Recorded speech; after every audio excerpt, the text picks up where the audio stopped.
really interested in asking you more questions. So, Okay, great. yeah. So you ready? I guess. Yeah. Uh-huh. Okay. Let me just bring up my questions. It's gonna be like 15 minutes, I guess, or something, Okay. if that's cool. And I may like come up with some new ones on the fly. But Sure. okay. So, could you explain your art and the concept that you're currently working on, or Uh, concepts, or project, or series, or well, that's kind of a broad question. I don't know. I think I do quite a few different things, and I think I mentioned I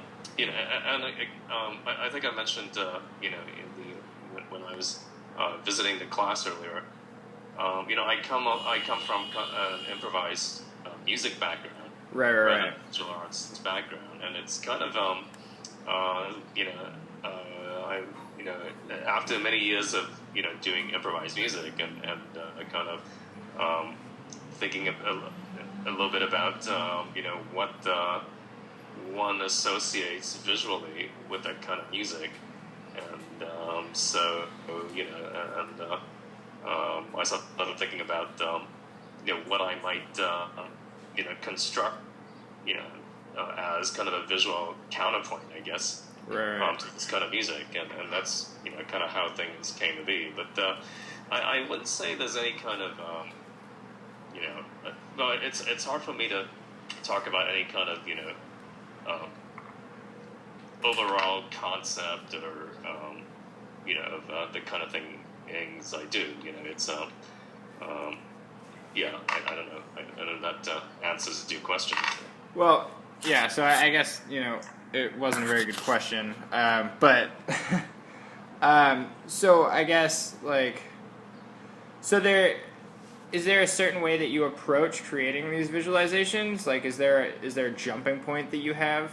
I don't know. Say like I think I may have asked you this in class, but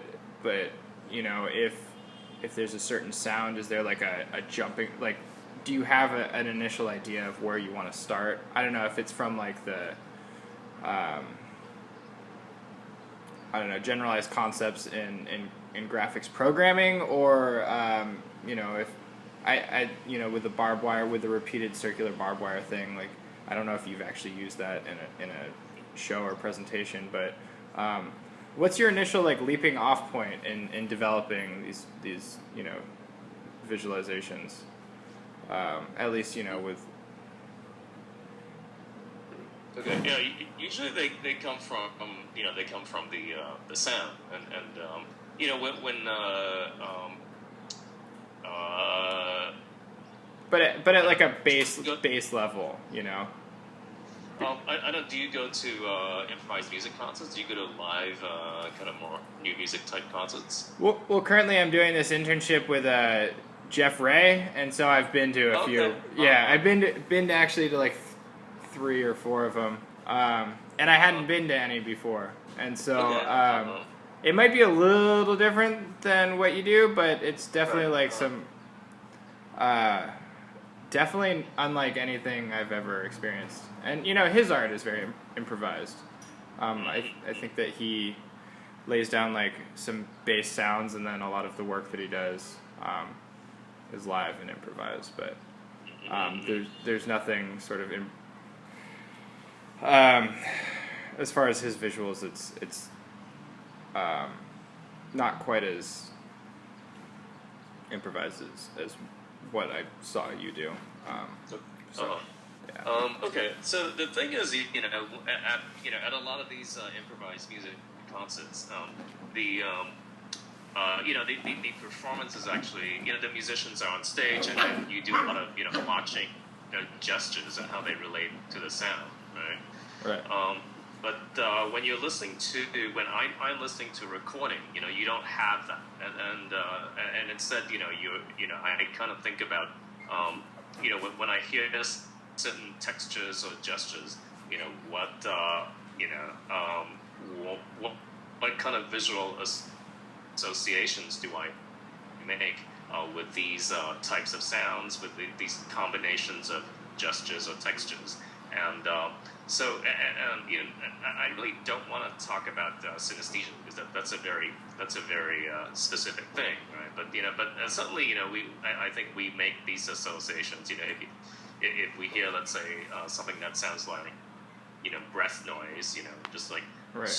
you know, you might think about, you know, maybe, you know, wind or, you know, kind of natural phenomena like wind or waves, or like steam escaping from a pipe, you know, things like that.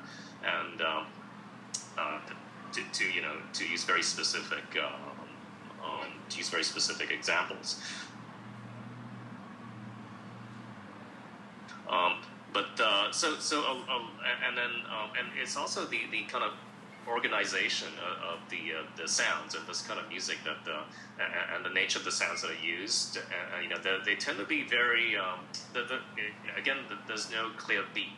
There's no right. You know, or if there's you know, it might be rhythmic, but you know, the rhythm changes all the time, and so there's usually a really wide range of timbral qualities. A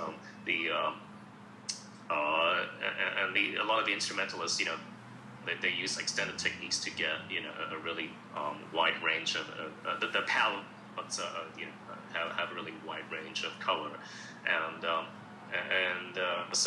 also, you know, they work a lot with kind of contrasting, you know, more abstract materials with, you know, maybe more kind of, you know, materials that we think of as we might hear as, you know, melodies or notes versus noise or more abstract textures. So right. These are kind of things I try to bring into my visual work. Okay, so again, you know, there's you know, it's not very narrative based. Okay, it's you know, there's no clear narrative because I want the visuals to work with the music rather than over determine it. And so that there's kind of this. It's abstract, but it also makes, you know, concrete references. And I like the forms to change. Okay? I like a lot of different forms and organizations. You know, and they should kind of move within these types of. I don't want to say. Well, they should. You know, the forms should change in kind of a tactile, organic way, just like the sounds in a lot of improvised music. And so again, it's kind of a vague, you know, starting point. But you know, what this kind of, you know, nudges me, I think, you know, into are, you know, thinking about things like that you know, relationships with natural visual phenomena. Right. So things like fluids and particle systems, where you see, you know, things will evolve in a very complex way, okay? But you still have this, you know, notion that, you know, the way that they move is very, you know, it looks very natural or organic to us because we're used to seeing these things around us, I guess. Right. And and then I also try to, but you know, I also try to connect these with the sounds I work with, and also, you know, try to get them the systems to do things that they don't usually do. Okay? You know, to kind of, you know, push them you know, push them into, you know, for example, you know, things that look like images or predefined structures that they're not going to do in nature. And again, you know, the idea is to, you know, most of the starting point for a lot of stuff comes from, you know, how I experience and understand and provide music. Right. So when you are developing, you know, one of these systems, I remember you mentioning that there were a couple rules that you like to stick to. You know, at least like with the base sort of interpretation that you had these systems follow. Like, you know, there was the, you know, like there was like smaller reactions when the volume was lower, when there was less, you know, but then, you know, more larger sort of reactions, and I forget what you said exactly. Okay. But I know that you never like really develop, you know, like note for note. I think you called it like the Disney effect or something like that. Mickey Mousing. Yeah, Mickey Mousing. Yeah. Right. So it's more how the visuals respond to the sound, and So the usually I would call them rules, but they're kind of I guess they're vague rules of thumb rather than if the visuals are responding to the sound, then again the basic idea is the details. You cannot control the details, but kind of the larger shape of the response is you can kind of predict that. So usually if there's more activity in the sound, then there's more activity in the visuals. Right. If there's less activity in the sound, there's going to be less activity in the visuals. And so when the improvisation, when the sound kind of the musicians kind of back off, and then the pieces kind of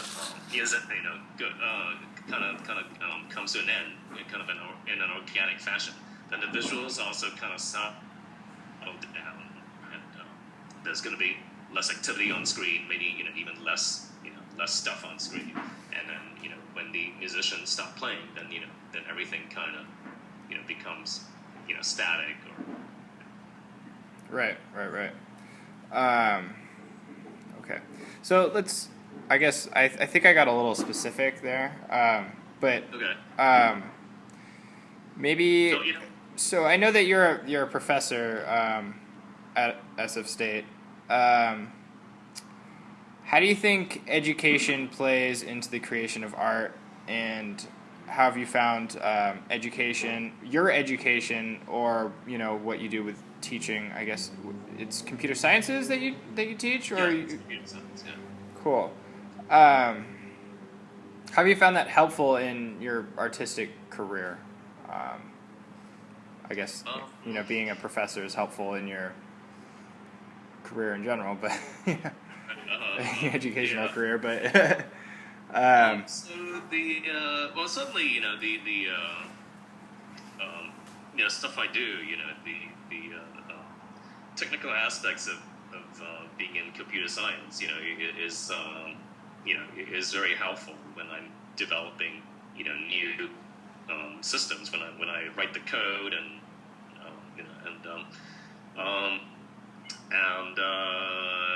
but a lot of I think what makes an audiovisual piece interesting is really beyond the technology. There's a lot of there are a lot of ad hoc design decisions one has to make, right. And that's not quite what I would do as a computer scientist. But certainly that there are issues like if I'm building a piece, building software for a piece, and it doesn't run fast enough.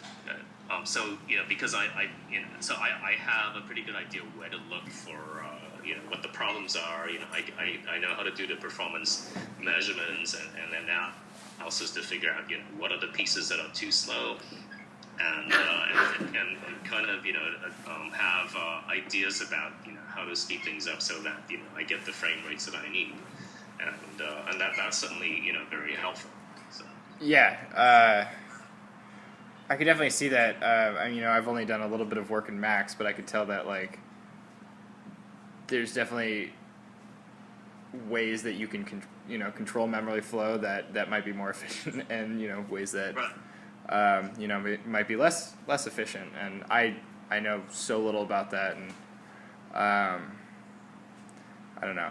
I dove into mobile programming for a little bit, and I didn't realize how important memory, controlling memory flow was, and it was kind of overwhelming once I realized that, and I really realized how little I knew about. It's actually kind of tough because a lot of the details are actually hidden from you. Right. So you have a few things that you can kind of tweak, and then, if you're actually coding and processing, at a somewhat lower level, then then you have a lot of things that you have more control over, and you know, and having the a lot of programming experience really helps tune the code. Right. So what do you usually write in or create in as far as languages? It's processing in Max, I remember, but do you work further out than that, or I mean? Yeah, it's the processing in Max. I've done stuff in I've done sound and processing as well. It's a little clunky, but it's Right. for simple things it works fine. And sometimes it's helpful to have everything within the same environment. And I've done things like lower level sound and port audio and port MIDI, and these are kind of C-based APIs for talking to MIDI and audio hardware. And I've done some GPU programming. That's also audio related. And I've done a little bit of open frameworks. Cool. That is helpful. Let's see. Okay, so I'm guessing your job as a professor pretty much pays the bills, but do you how does your artistic career, has that, have you found ways to make income through that, or I mean, I don't know anything about I don't want to press too far, but like what's that like for you, because you're definitely in you definitely have a career path in art that it isn't the typical Right. So I don't know, maybe if you could explain a little bit about that. It's not that important, but it is important. Okay, you mean kind of the financial aspects more? Yeah, I mean, or how do you? I mean, I guess you like have this group of people that you know and that you've worked with, and I mean, you're involved in the in this certain sort of niche musical group of people, but I mean, selling yourself beyond that, I mean, what's it like for you? I mean, is it difficult to explain what you do, or does the work speak for itself, or I mean, how hard do you have to market? I don't know, like basic. Okay, now we're taking a slightly different direction here. Right. Sorry, I'm all over the place. To the original. So you were asking the more kind of financial aspects. That's okay. It's very hard to pay the rent doing this kind of thing. Right. And doing sound-based stuff, that's not related to, let's say, the film industry. That's probably one of the lowest income choices you can make. Right. And most of the improvising musicians I know, I would say over 90% of them have day jobs. Right. And some related to sound, some no. Okay, and again, very, very few can make a living just playing music, and most of them are probably in either again, I'm not talking about academic jobs. That's totally if you're a professor, that's a different. Right. In music, that's a different story, right? But if you're a non-academic based musician, it's very, very hard. I think I know maybe, and most of the improvising musicians I know who actually don't have day jobs, they're in Europe. Right. There's a much better grant support for this kind of thing, and even that is kind of going away. Right. But in Europe, do they have like more support from the? I mean, is there more support from the government to pursue these sort of more eclectic, non-traditional art practices? It's the government support. Yeah. Right. But a lot of them, even in Europe, a lot of the musicians I know do some teaching, right? More or less, on the side. Yeah, but it's very hard.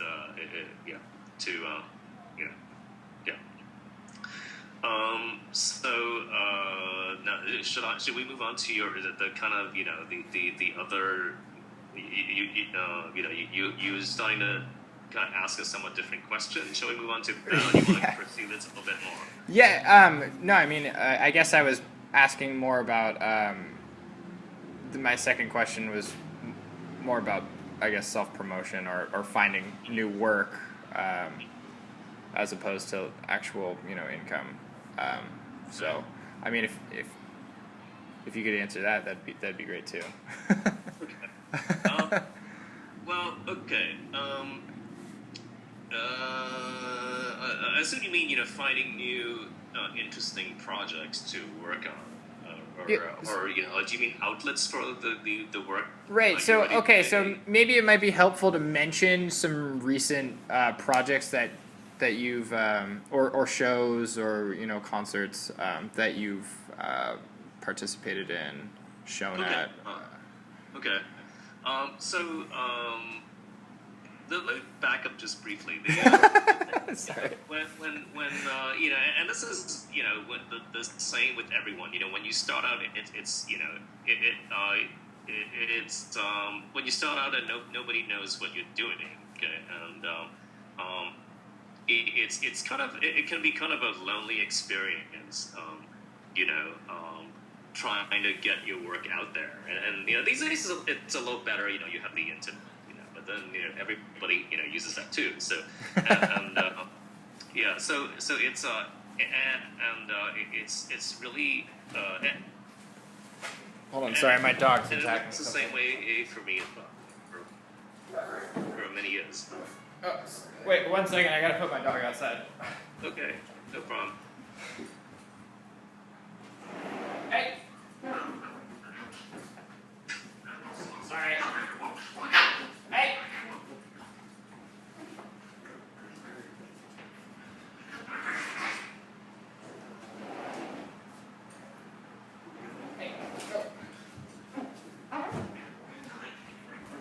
Sorry, he's a little misbehaved. It's okay.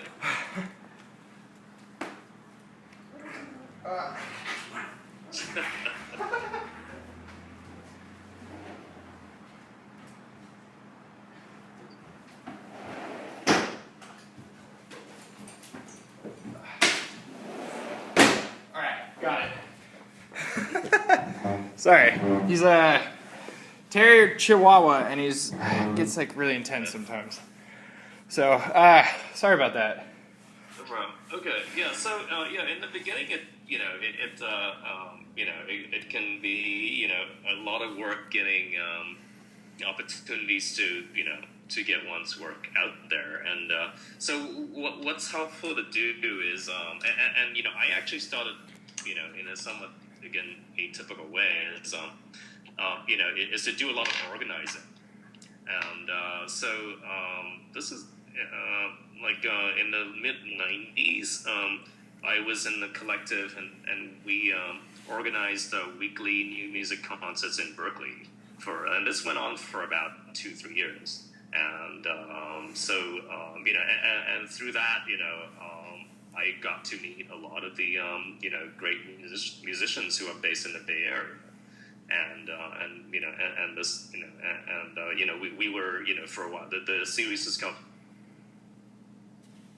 Beanbenders, and for a while we were we were considered this is a really nice series to for musicians to play at, right.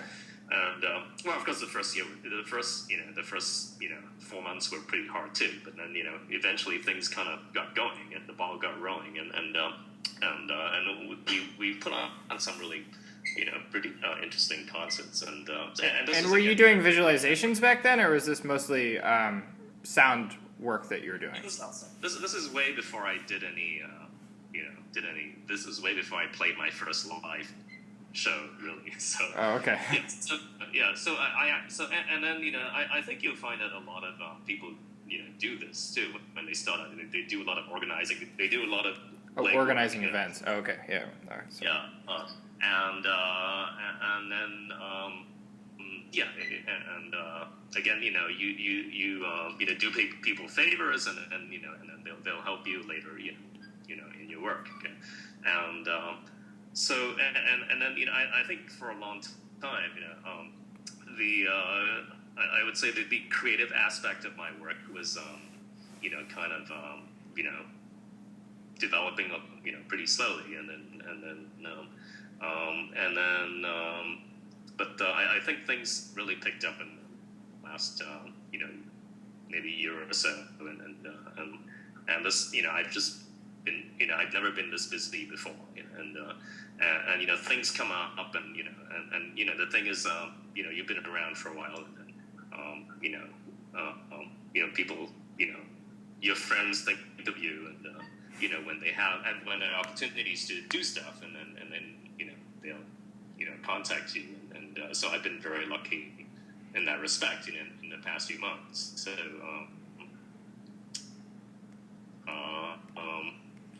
so for example, this fall I was in the San Francisco Electronic Music Festival, and then there was that little Yerba Buena gig like a week and a half ago, and right, I just missed that. I left that day.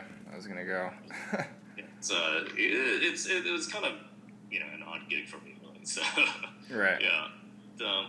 So and then the again, a lot of these opportunities kind of can't come out of long-term kind of personal relationships, like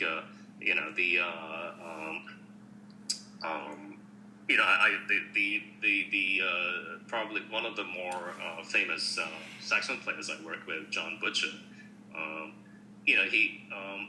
I met him when we hosted his first concert in the Bay Area in like '96, I think, and then I helped produce this solo recording of his, but it was years after that, and we hung out a bit, when we were in the same city, but it was years after that when we started talking about, we should try to do something together that's technically interesting for both of us. Right. And this eventually developed into this automatic improvisation system, and that's gotten me that's been very helpful for getting getting things to happen for me, and then and then the last a few months ago, I went on this little East Coast tour, with Birgit Uhle, the Hamburg trumpet player. But again, we've been, we played a few years ago when she was in the Bay Area, and when I was in Germany, like 3 years ago, we hung out a bit and played together. And again, it is these, a lot of these come out of, long-term,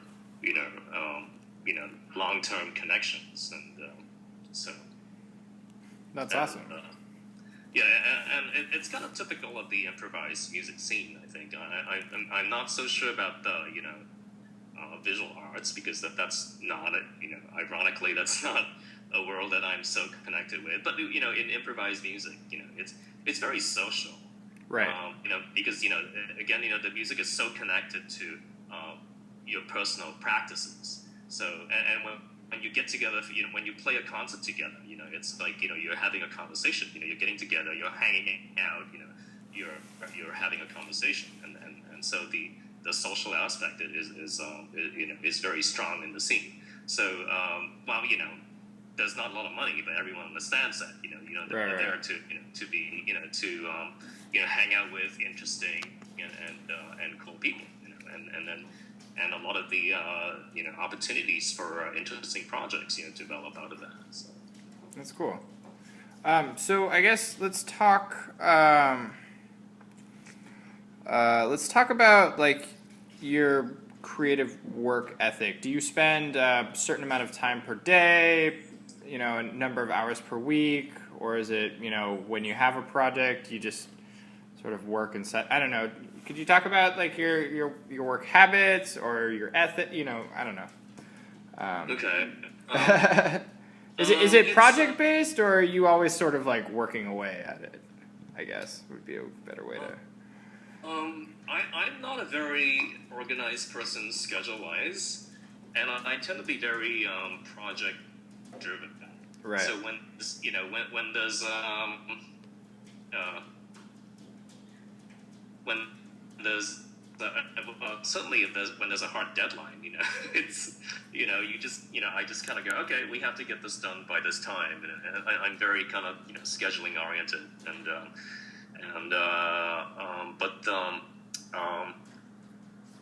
so when I've had a lot of short-term deadlines, which I've had relatively short-term deadlines, which I've had this fall, it's been very hard to get long-term work going, because a lot of the projects where you just kind of need to sit back and kind of experiment and play with stuff, and I'm pretty sure it's I'm not going to get a quick result out of it, but I have to tinker and I have to sit back and stare at it, and I just haven't had time for that, and it's been kind of whereas in the past there've been because I've had much fewer requests to do stuff, I've been able to develop technically more complicated things. So hopefully after late January, I will have time to work on more long-term stuff. But again, right now, my time is very schedule driven. That's kind of unfortunate. And when I'm teaching, again, it's a very strange way of working, because I'm sure from following I mentioned, but we teach like 3 classes a semester, so it's all you have to kind of find little chunks of time to actually do creative work, and that's kind of hard, because so you usually you find a little bit of time, and then you work on some stuff, and then and then after a little bit it's time to switch to something else, because you have more, or you have grading that needs to be done, exams that need to be given, and that kind of thing, Right. And so I'm probably a very bad example of how one should work on creative projects, because it's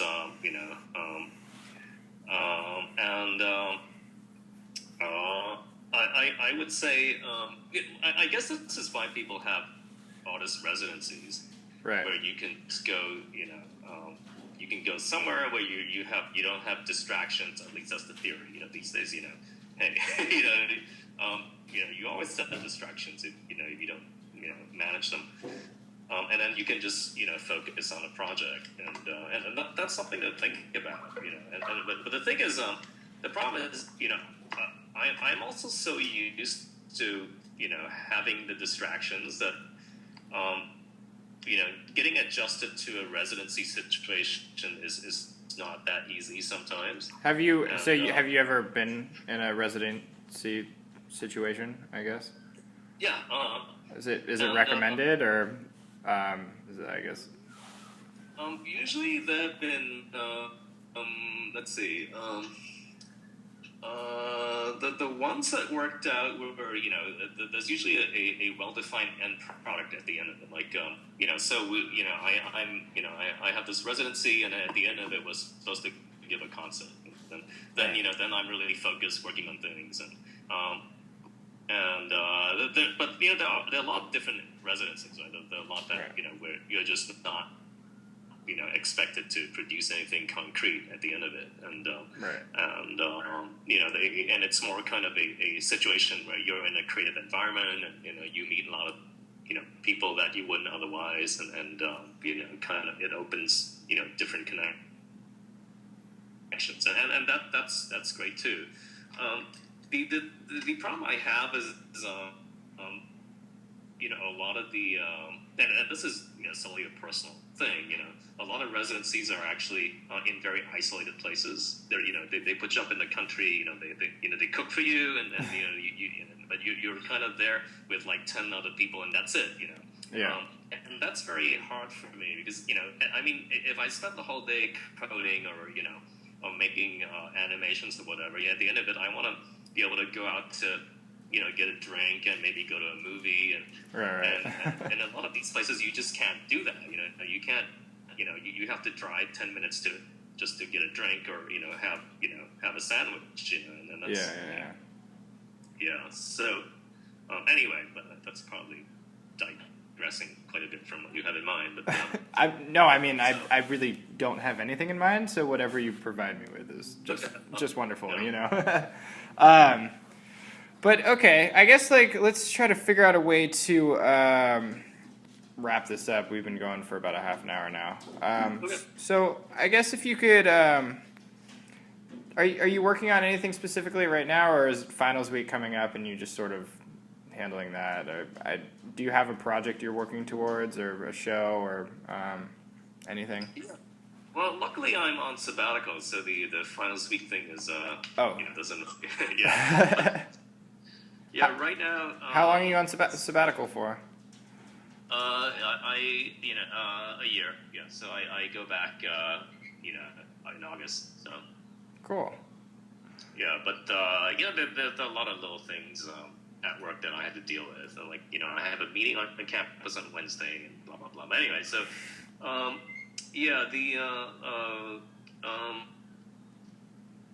I just finished this. Well, it's not quite finished yet, but I'm pretty close to finishing this submission for a conference. It's this little installation that uses fire, and it's a sound installation mostly, but it uses fire as one of the generative elements. Oh, that's cool. So you're doing like, is it Arduino controlled, or what are you doing with that? It's basically the basic idea is you burn something, and then you use the shadows to drive sound. So it's totally vision based. Oh, that's really cool. But you actually. I don't know, whether this, I don't know whether people will freak out when they see, you actually, there'll be open flame. Right. Is that, it's always, so open flame, there's a reason why you don't see a lot of, open flame based installations, because right. Anyway, we'll see, yeah. But, if they don't like it, I'll do it somewhere else anyway. So, so that's all. I'm wrapping that up. It's the demo's not quite done yet, but it's it will be done soon. And then I have 2 installations I'm working on. One of them with Paula, and did she talk about this is network visualization? That was that Google thing, right? I'm not. There might be some Google connection. I don't remember. I thought it's going to be a 01 garage. Oh. So. And that's in San Jose, right? I think 01 garage, or is that? Am I wrong? There might be. I don't remember. Where's 01 garage? Do you know? It's in San Jose. Oh, okay. Yeah, it is in San Jose. Yeah. Okay. So there's that, and then there's another installation. I'm working on with Jeremy Mendy, and I think I showed you guys the Headlands version of that. Like, right. That was really cool. That was cool.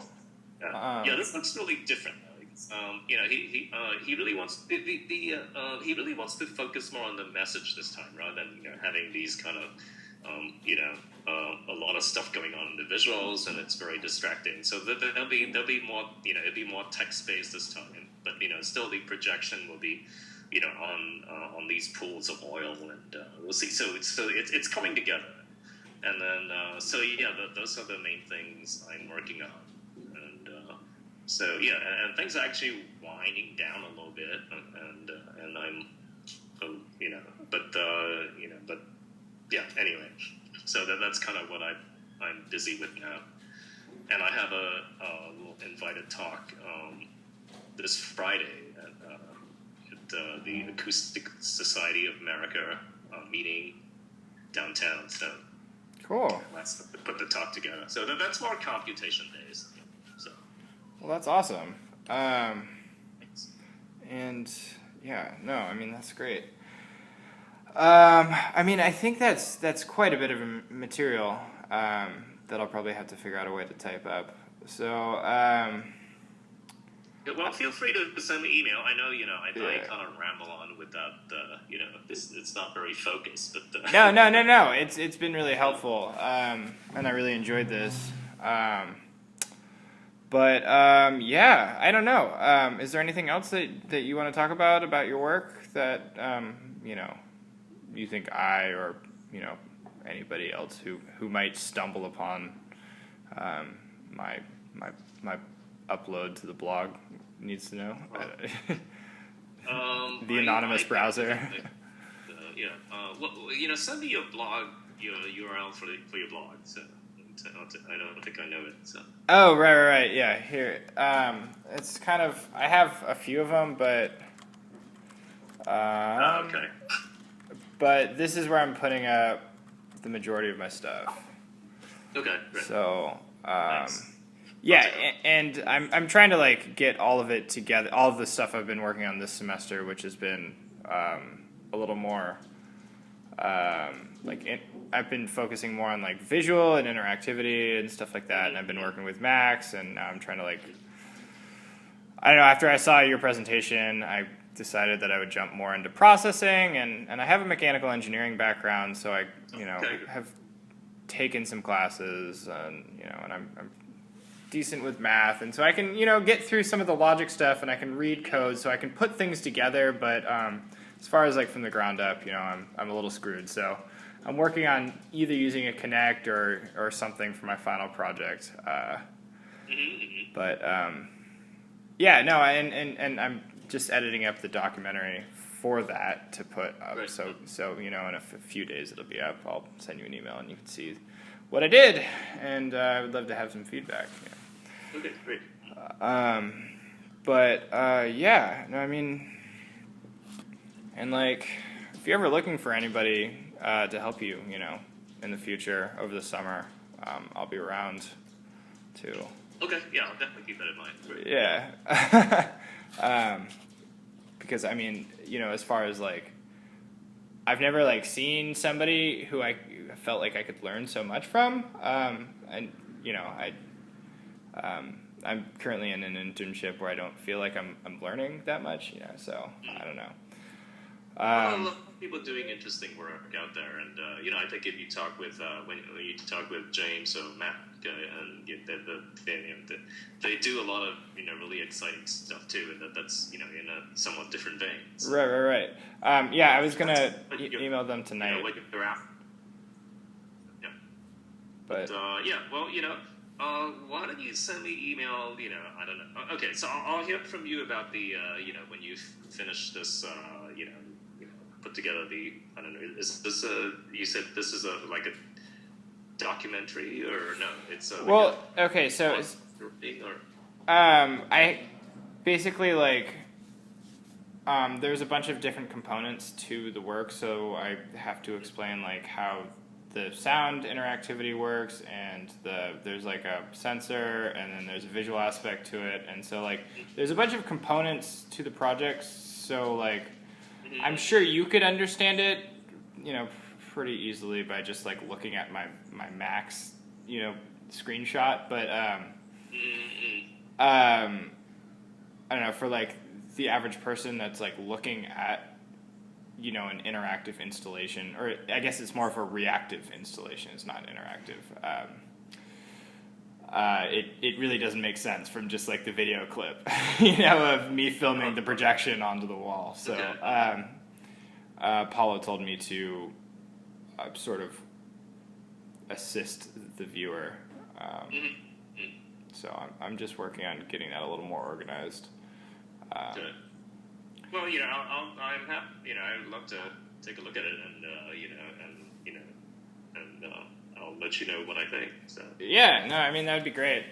It's definitely the first thing that I've ever done, and well, not the first thing I've ever done, but the first sort of like completed, software, hardware, visual project that I've ever really completed, and I guess I was surprised that I did that. So it's weird. It's weird the first time you kind of get it all together, but I don't know. Oh yeah.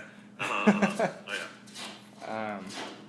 But I don't know. I'll send you an email, and once again, I truly appreciate you helping me out.